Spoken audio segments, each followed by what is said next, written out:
Alright, final update on my Crown Vic. Basically, I've been cycling. I've gotten probably 8 more gallons in since I last shot that. Cycling through, you can see it's dribbling up nicely there. I did cycle through some coolant, put about half through just so it wasn't pure water in there. It's probably unnecessary, but in my mind it was good to have some coolant, even a low mix coolant in there. So basically what I just recently did was shut the petcock, left this bad boy open, and of course, you know, monitoring my temps right there, but I let the system basically go closed and cycle and cycle and cycle the kind of, you know, kind of the, I don't know, still flushing the coolant system.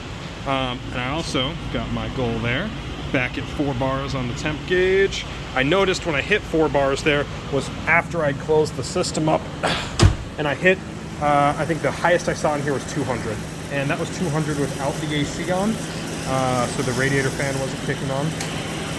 I turned the AC on, and now I'm just cycling probably 2 or 3 more gallons through it. I'll probably hold on to a couple gallons just in case. One thing I did notice, this is not a big deal, but it's curious, there is kind of stuff, like kind of dirt and crap in the coolant tank. Again, this overflow pump is brand new. You can see there might be residue that kind of floated to the top. I mean, not a big deal, but just an observation I had. So yeah, again, it seems like I got all the air bubbles out. I've been squeezing that hose a ton too, and again, this has been open the whole time, and it's been idling for probably half an hour to 45 minutes. Again, I've been monitoring temps, and we are rock solid at 191 right now. Upper radiator hose is getting plenty warm, so I mean, in my mind, that tells me the thermostat's opening. And quick check, we're still at 4 bars on the temp sensor. So, yep, just gonna run a couple more gallons through, and then top it off with the coolant there. My strategy is,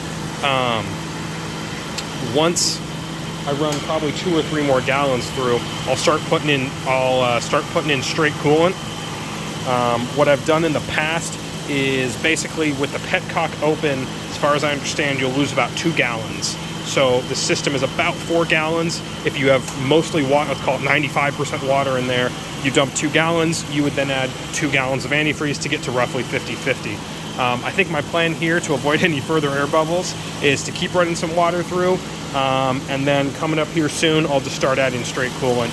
It's going to be a bit of a crapshoot to get to that 50-50, but what I'll do is essentially keep adding straight coolant and then test it with a coolant tester and see what my mix is. And honestly, if I get to 60-40, 40-60, I'm happy. So yeah, that's my plan. I got to throw some more water in there real quick. And yeah, we'll get her wrapped up and then do some test driving. One thing I noticed is kind of odd. You see when I pour water in, it fills one side and kind of levels out.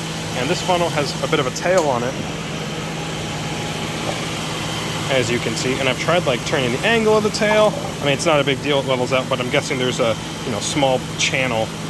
Because I know these aren't separate, but I think there's a small channel that the water kind of flows around into. So just an observation I noticed.